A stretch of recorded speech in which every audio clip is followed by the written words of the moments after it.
PMN news. FIR हो गया, मुकदमा हो गया, 50 मुकदमा मेरे ऊपर हुआ।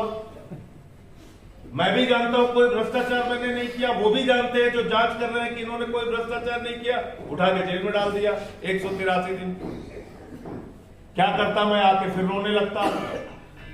साहब देखो 183 दिन जेल में डाल दिया और हमारा परिवार बड़ा परेशान हुआ, बच्चे बहुत परेशान हुए, माताजी बहुत परेशान हुए, पिताजी बहुत परेशान हुए। अब चलो चुपचाप घर बैठ जाओ, इनके आगे झुक जाओ।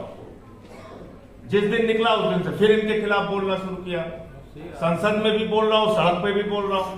तो पहली बात तो यह है कि लड़ना पड़ेगा, ये मन बना लीजिए सब, और मिलकर लड़ना पड़ेगा। GN साईं बाबा कौन थे? क्यों उनको 10 साल जेल में रखा गया, सड़ाया गया, उनको मारा गया, मार दिया गया उस एक आदमी को। दिव्यांग होने के बावजूद, शरीर का हिस्सा काम नहीं करता, उसके बावजूद उस व्यक्ति को जेल में सड़ाया गया और कोई कानून मदद नहीं कर पाया।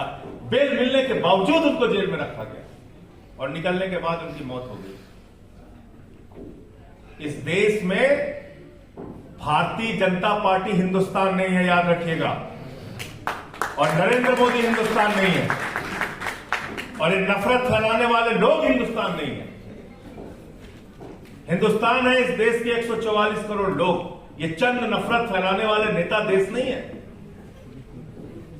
जब कभी भी अत्याचार होगा बोलेंगे।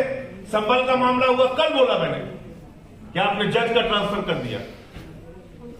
चर्चों पे हमला हुआ, कल मैंने पार्लियामेंट के अंदर बोला कि तुम चर्च के सामने जाके हनुमान चालीसा पढ़ते हो, मस्जिद के सामने जाके रामचरितमानस पढ़ते हो। अगर हनुमान चालीसा और रामचरितमानस पढ़ना है तो हनुमान जी के मंदिर में जाइए, राम जी के मंदिर में जाइए और आशीर्वाद लेके आइए।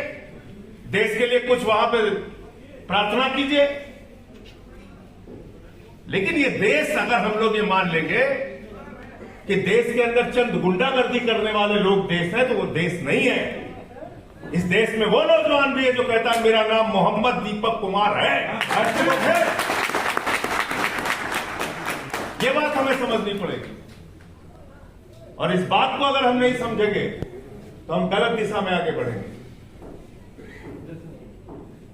वक्फ का बिल आया, उस कमेटी में मैं भी था।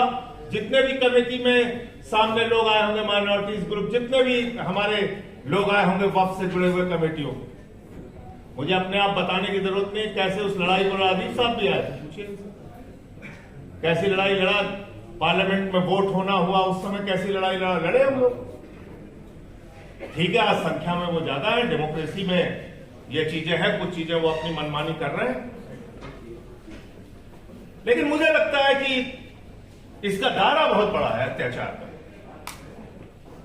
अत्याचार का दायरा बहुत बड़ा है।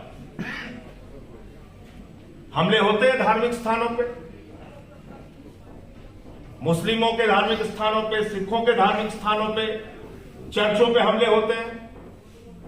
लेकिन मणिकर्णिका घाट भी तोड़ा जाता है, और उसका मामला जब संजय सिंह उठाते हैं तो उस पर भी मेरे खिलाफ FIR हो जाती है, उस पर भी FIR हुई।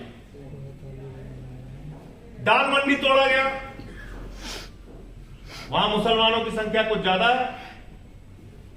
उसके बाद संत रविदास गेट के सामने की सारी दुकान तोड़ दी गई। जो बनारस को जानते होंगे, बनारस के हमारे साहब बैठे हुए हैं, इमाम साहब, पूछिए इनसे।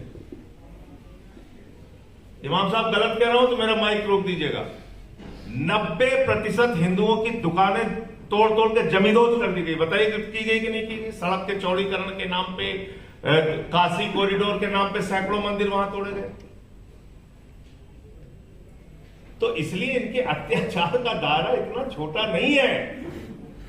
इनके अत्याचार के दायरे में वो यादव भी आता है जिसकी चोटी काट लेते हैं ये लोग, एटा और मैनपुरी के अंदर।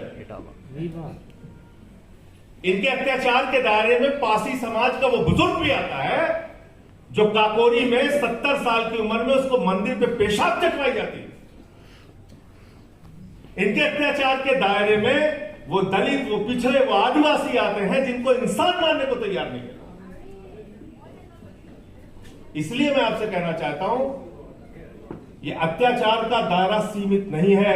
अत्याचार का दायरा पूरे हिंदुस्तान में है और उन सबको अपने साथ इकट्ठा कीजिए और हम सब लोग मिलकर लड़ते हैं। जनहित से जुड़ी खबरों के लिए PMN न्यूज को लाइक करें, शेयर करें और चैनल को सब्सक्राइब जरूर करें।